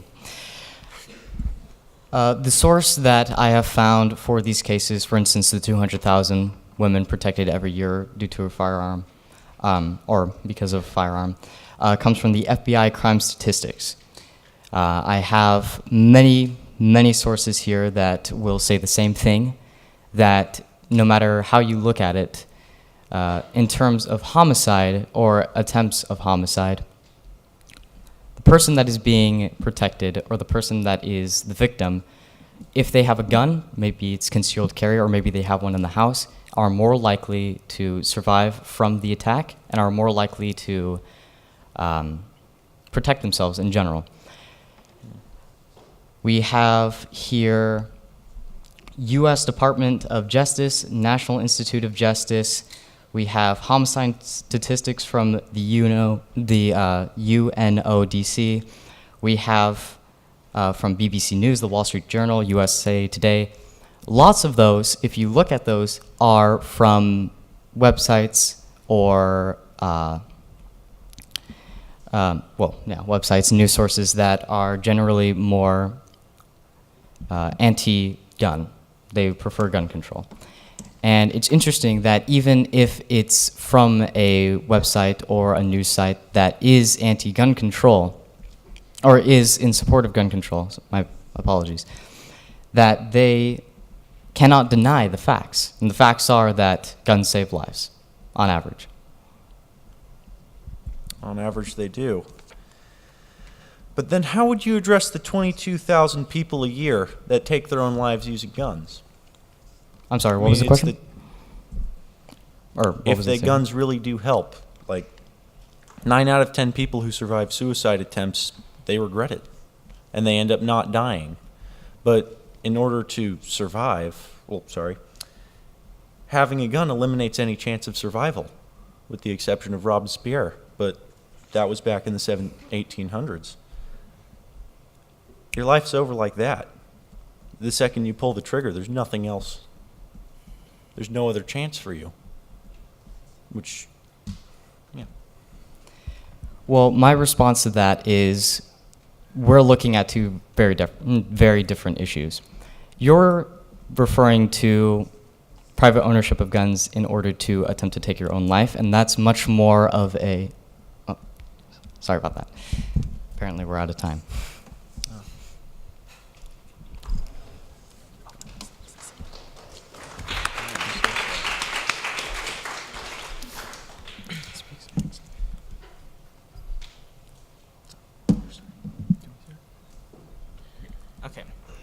So my name is Brandon Pan. I'm the second speaker on the probe. And so I'd like to start off by clarifying my partner's case. So our evidence from the Harvard Public Health magazine in 2016 states that suicide is determined, like when a person is considering to commit suicide, it happens in a very, very short period of time. And 9 out of 10 people who fail to commit suicide do not attempt again, meaning as the lethality of the suicide attempt or method decreases, so does the likelihood of that person dying in a second suicide. And so basically, the easier the suicide is, the more likely someone will do it and carry through with the action. Now, evidence from Ostrath 2017 explains that as the percentage of gun owners increases in an area, so does the statistics of suicide and the likelihood that the number of people who commit suicide. And so, unless our opponents would like to insinuate that gun owners are more mentally ill or have more depression, it's easy to assume that if you have a gun, you're more likely to commit suicide, which is why we have the 100,000 people that die within the span of 5 years as a result of firearm suicide. Now, our opponents talk about how guns in the hands of properly trained people can prevent crime. But the statistics go against every single thing they say. First of all, only 353 of the 60,000 of the 30,000 gun deaths every year are justified killings in self-defense. This is from Statista.com, right? So compare that to the 10,000 people who die from homicides every year. That's 353 justified self-defense killings to 10,000 homicides every year. So I think that far outweighs what they bring up. Furthermore, they claim that hundreds of thousands of people deter crime or scare away criminals using a gun. However, preventing a crime does not necessarily translate to saving a life, as hundreds of thousands of robberies occur every year, but we don't see hundreds of thousands of deaths from robberies every year. So just because we prevent a robbery doesn't mean we prevent someone from dying. However, on the other hand, if someone doesn't own a gun, then the chances of them committing suicide decreases exponentially, and as such, we affirm the resolution. So, yeah. So I am Nelson Moo. I am the second speaker for the con side. Let's talk about a couple points that the pro side brings up. First, they like to play to emotions and say, oh, this is a matter of suicide. Here is the simple, cold, hard truth. When looking at the statistics, after the Brady Act was implemented, which was a law on essentially a 5-day waiting period on getting firearms, it did decrease the amount of suicide by very, very slightly, by 0.92 per 100,000. And this was only in one group, males 55 and over. In every other group, when other factors were accounted for, there was not a single reduction or single sizable reduction in suicide. Now, I pose the question then, if guns are really the reason why people are so effectively able to take their lives, why is it that after there was a law implemented saying you can't get guns, there was still the same amount of suicide? Perplexes me. Now let's move on to the next point. They argue that the amount of deaths that happen per year from homicide because of guns it's been high. But here's the truth. According to the FBI, there were 17,250 murders in the United States in 2016. The FBI received supplemental data for 15,070 of those, meaning they have confirmations on those, basically. Of those 15,000 murders, 8,800 were committed with firearms. However, only 374 were committed with rifles, one of the main points of contentions nowadays. As a point of comparison, there were 656 murders committed with hands and feet. These are the things that you don't need to have background checks for. This means that, roughly speaking, on the main point of contention of rifles, 1.75 times as many murders in 2016 were committed by unarmed assailants than by those committed with rifles. Rifles are one of the main points discussed nowadays when talking about gun control. So it's important to keep those statistics in mind. Furthermore, on addressing the issue of are there really as many mass shootings and as many reported big atrocities as the media would like you to believe, just take 2015. The media claimed that there was 355 mass shootings, but in reality, only 4 of those were true mass shootings like what you'd see at for example, Sandy Hook or Columbine. The rest of them were simply cases where there was more than 3 casualties. In many cases, some casualties didn't even count as deaths. They were simply just people injured. As a result, looking at how much guns are able to protect people, looking at how little of an effect gun control has on actual suicide rates, and finally, looking at the simple fact that the right people with the right guns don't actually cause crime, the evidence all points in the same direction. Guns are good for personal security. We should have them.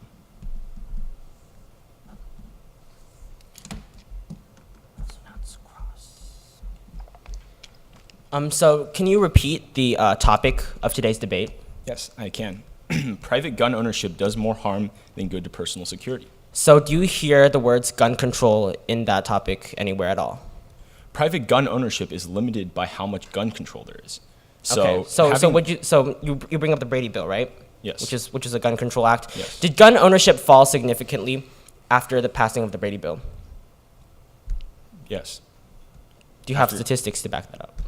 Not on me right now, but I can tell you that if you have waiting period, yes, the amount of people that are going to get guns is obviously going to be reduced. Okay. I'd like to. I'd like to ask a question. Why is this? Why does this matter to personal security? The amount of people who own guns, that's not the key point here. The key point is that owning the gun helps you with personal security. No, because you made the claim that the suicide rate didn't drop after the passing of the Brady Bill. But I'd say that because if someone's going to go buy a gun, I don't think a 5-day waiting period is going to stop them. And with we're talking about the correlation between gun ownership and suicide rate, not the correlation between gun control and the suicide rate. Well, the amount of access. So can you prove that the gun ownership rate decreased? Gun access that you have. Do you hear gun access in the topic? Yes. Where? Ownership of guns. That's okay. There's a difference between the private ownership of guns and access to buying guns, right? The private ownership of guns is directly related to how much access you have to guns. So yes, the two are intertwined. Okay. All right. So then we spent a lot of time on this topic. Can we move on to something else? So you bring up rifles in your rebuttal, and you say that rifles murder less. Well, rifles are used for less murders than hands and feet or something. But like, what about handguns, right? Because I don't think the topic is limited just to rifles. So what about handguns? How many people are killed with handguns every year compared to hands and feet? Well, okay. Here's the thing, right? Can you tell me the number of people that are killed by handguns every year? 8,000 were killed with firearms. Okay, so 8,000. Okay. How many were killed with hands and feet? 656. Okay, so 8,000 to 656. Let's take into consideration all the other deaths. When you add up all the other deaths, the amount of deaths from other causes other than guns are almost reaching the same level. Meaning that even if you so everything added up is the same as guns. Yes, this includes other. This includes. So wouldn't that suggest that guns are the primary tool for murders? But guns are the hardest. The guns are the hardest thing to get right now. Okay. And yet, so here's my point then. If guns are the hardest thing to get, but other easier methods like knives and acid attacks and bare fists and hands are able to do that much damage, if not more, then where's the proof that more access to firearms is causing more harm? Well, we need to look at how many people are protected by guns. We need to look at how many things are Okay, sure. stopped by guns. So you bring up how many people are protected by guns? Yes. If time. Okay. Go on. Okay, so then I have a question for you. Since you seem to think... we're out of time. Oops, my bad. Unfortunate. Unfortunately. How it right. I'll work on final focus.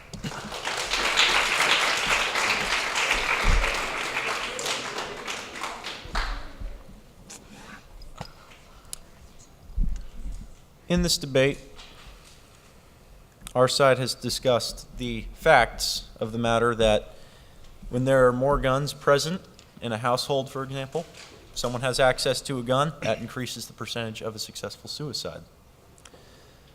Right? And sure, maybe guns do prevent crimes, but again, only 353 justified homicides in the year 2017. And preventing a crime doesn't always often equal saving a life, which is what people over there were alluding to. And, you know, even if it is maybe saving one life, there are still 22,000 deaths a year from firearm suicides. And, yeah. I want to address a point that was made earlier. You brought up suicides with gun ownership. However, the point that I was trying to make, until we unfortunately ran out of time, was those are two different topics. What you're alluding to is mental health, right? Because suicide is unfortunately a lot of the time caused by mental health issues with the people involved. What we're specifically talking about is private gun ownership does it more harm than good to personal security. Now, you could argue that suicide is a part of your personal security. However, how I choose to look at this, and I believe what my partner and I choose to look at this, is that this is a topic specifically alluding to, or at the very least implying, self-defense cases. And by that standard alone, how do you justify that it doesn't help with self-defense? Ignoring, just for a moment, suicides that are caused by private ownership of firearms, I'm asking you specifically, does private ownership of firearms protect people from self-defense, in self-defense cases? Could you answer that question?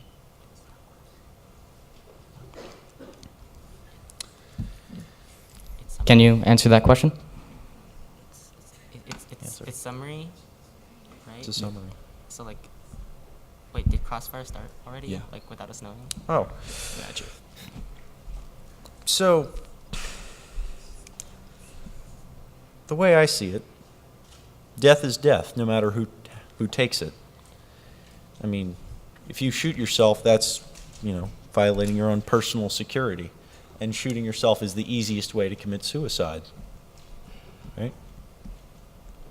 No, the question that I asked you was, ignoring suicide for a moment, what I'm asking you is, does private ownership of firearms protect you and anybody else who owns them? Why does it matter? Why should we ignore suicide? Because the definition of personal security, let's look at personal. The definition of personal is of affecting or belonging to a particular person rather than to anyone else. So wouldn't you agree that suicide may kind of affect an individual a bit, right? Like suicide affects the personal security of someone, but you're ignoring the fact that even after access to guns was limited, people still took their lives at an equal rate. The amount of gun suicides did decrease. Yes, we will agree with that. But the amount of suicides did not decrease. Okay, so do you have evidence for that? So people simply turned to other ways to kill themselves. Okay, so Nelson brings up other ways that people kill themselves with. Yes, so however, these ways have increased while guns have decreased. So in our case, we tell you that guns are the most efficient way to kill yourself, and the other methods that people bring up, the same amount of people still die every year. The other methods that people use aren't as efficient, and therefore they're more likely to survive. And yet 9 in 10 out of people who survive every year. 9 in 10 out of people who survive a suicide attempt won't try again. So the lethality of that suicide attempt matters a lot, because guns are, would we agree that guns are the most efficient way to kill someone? Yes, but okay, let's agree on another thing. With the that amount out of the way, suicides has not decreased. The amount of suicides has stayed the same. has So gun ownership lethality- decreased? Has gun ownership decreased? Yes, it has. When? The Brady Act has decreased the amount of people who have access to firearms now. Are you sure that Yes. the gun ownership has decreased? Yes, I'm sure Okay. that gun ownership has decreased. You can do your Google search. This is, okay. Do you have any other? Okay. AOL or nothing. So while we still have this time left, I want to address the claim again, bringing back the fact that this is about private gun ownership doing more harm than good to personal security. The simple fact is that it does do good to personal security. It defends people, and not only that, it doesn't increase the amount of, it doesn't, restricting guns doesn't decrease the amount of suicide that there is.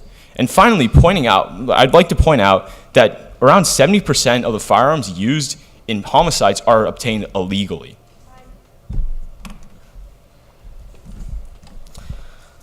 All right, so our opponents bring up this argument that they talk about illegal guns. They talk about guns being in the hands of trained citizens. They talk about mental illness, right? All alluding to the fact that if in the right hands, guns can be used for good. But the fact is that the topic never says anything about having to have guns in the hands of a responsible citizen. It just talks about having private citizens own guns in a private manner, right? So you can throw all of that aside. So now let's talk about personal security. Now, suicide, most certainly, if you commit suicide, I'd say that definitely affects your personal being in a way particular to yourself, and therefore suicide would fall under impacting your personal security. So everything all our talking points about suicide still stand. So they talk about, they bring up, our opponents never counter the fact that suicide by gun is the most effective method, and if someone doesn't commit suicide by gun, they're much more likely to survive. And they bring up gun control, but that's not in the topic. It's about gun ownership. They don't show you any evidence that gun ownership actually decreased. As a matter of fact, it's increased, especially since Obama, in the past presidency when Obama took office, right? So they bring up self-defense too. We'll admit you can use guns for self-defense, but the number of people killed during self-defense is 353. The amount of homicides that occur with using guns is 10,000 to 353. I'd say that's a pretty significant difference. And finally, the number of people who die from suicide within the span of 5 years is 100,000. That's 100,000 people compared to the 353 people that are killed in self-defense. So that's 100,000 suicides versus 353 instances of self-defense successfully. I'd say that based off of the life saved, we should vote for the pro. Time and time again, our opponent refuses to address the simple claim, the simple fact that people don't stop killing themselves even if they don't have access to guns. Sure, maybe guns are a more lethal way of doing it, but the amount of suicides stays the same. Maybe one person decides not to kill themselves, but someone else will successfully kill themselves. The other issue that we need to deal with is that you talked about people dying from justifiable causes, 353 homicides. You keep throwing this number around, this is that golden number for you guys. What you fail to realize is that you don't need to kill someone for it to be a good self-defense. As my partner brought up in his opening speech, 3 out of 5 convicted felons said they would not mess with an armed victim. You don't need to pull the trigger on someone in order to prevent them you don't need to pull the trigger on someone to protect yourself from a crime. Simply having a gun, simply having access to being able to defend yourself is a very, very strong deterrent. And as for the claim that, as for trying to twist the topic into saying that private gun ownership is the topic and thus anything related to it is out of the window, that is simply not true. Having more gun control reduces the amount of ownership of guns that private citizens have. It reduces the access that people have to these tools of protection, these recreational things that people can use to go hunt, people can use to defend themselves, and above all, is one of the liberties that Americans cherish. It's one of the things that sets us apart from the rest of the world, and done right, we are able to use it for better. We are able to have people have guns and have people live better lives.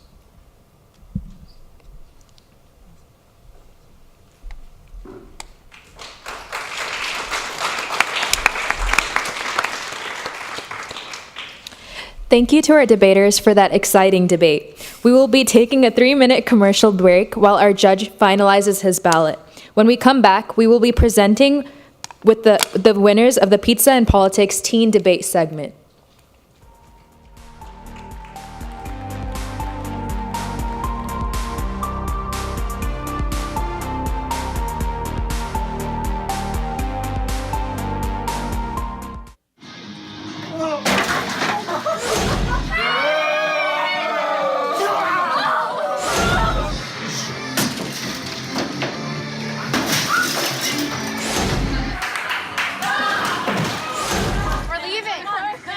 Most party fouls are pretty dumb. But if you decide to drink and drive underage, you could lose your license and your freedom. Underage drinking and driving. The ultimate party foul.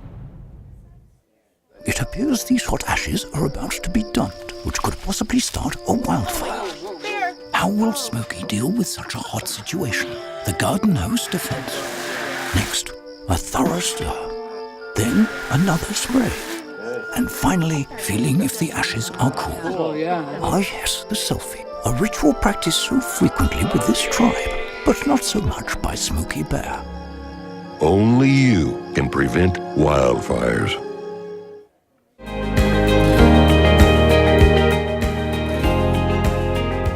Cupertino has this great sense of community. And I think if you look around right here, you'll see a lot of people that really want to just talk, communicate, find out what they can do for their community. What I love about Cupertino is the educational opportunities we have here. As you can see, robotics at Lynbrook, with schools from all over the school district, Cupertino, Lynbrook, just working together, making sure that our high school students have a great future. The diversity, the ethnic diversity is pretty cool.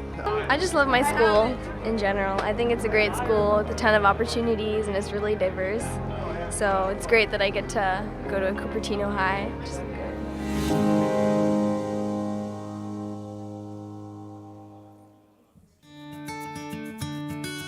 Just as a driver of a car is responsible for signaling direction, a cyclist is also responsible for signaling direction. It is important for your safety and for the safety of others around you that you clearly indicate your intentions on a bike. To signal a left turn, raise your left hand straight out to the left. To signal a right turn, you have two options.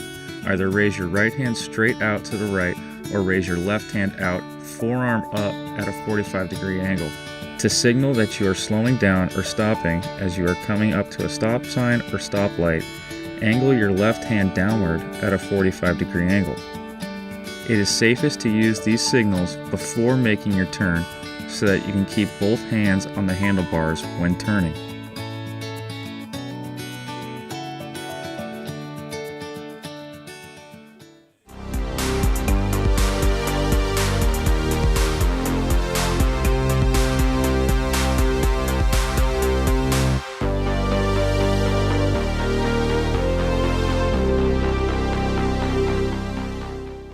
Welcome back to Pizza and Politics. I would like to now welcome our judge, Jeff Milkes, who will announce the winner.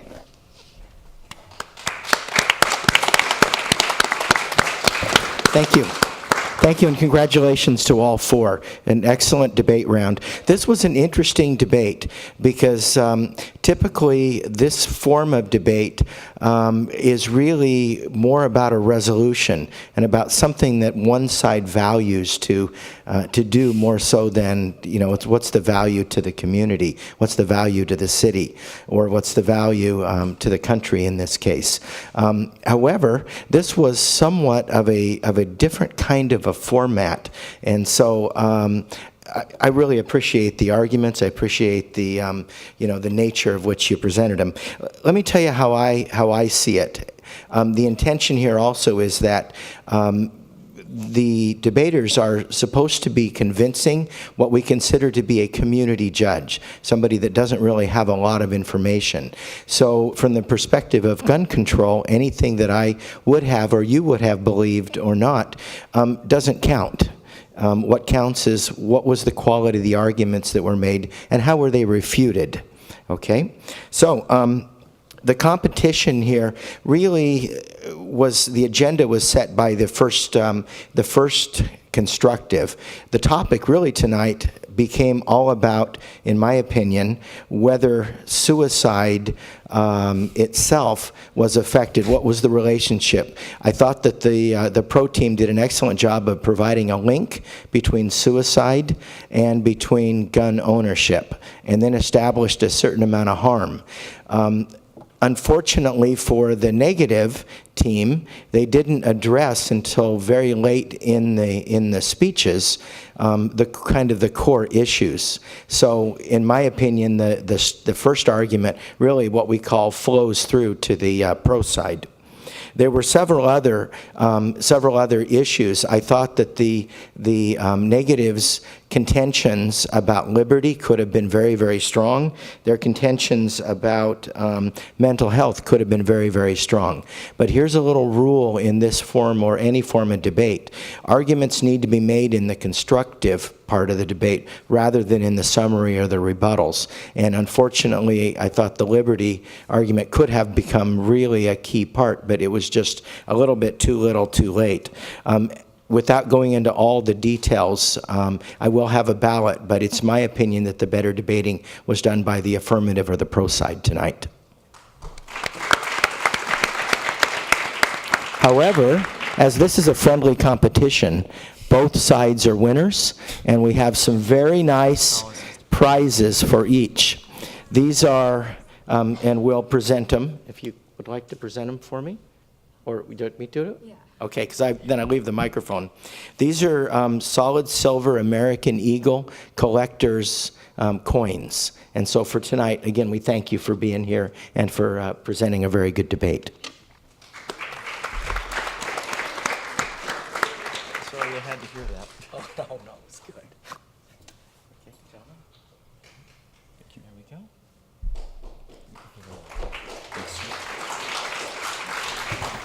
Okay, that's all I've got.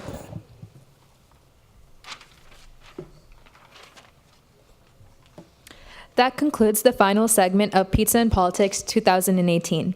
Thank you to all of our audience members for being informed and engaged citizens.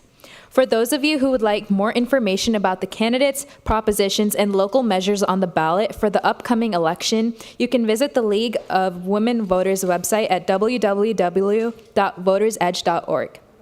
You can also get the general election information from the Santa Clara County Registration of Voters website, including polling locations at www.sccvote.org. From the Cupertino, Saratoga, and Campbell Youth and Teen Commissions, we'd like to give a final thanks to Assemblymember Evan Low, Cupertino Mayor Darcy Paul, Saratoga Mayor Mary Lynn Bernald, and Campbell Mayor Paul Resnikoff. And we also like to thank our debaters Nelson Moo, Matthew Loffman, Brandon Pan, and Tommy Zanardelli. And we would also like to thank the Director of Cupertino Recreation and Community Services and our judge, Jeff Milkes. And lastly, the City of Cupertino's awesome communications crew. And finally, all of you for coming out today. Thank you and have a great night.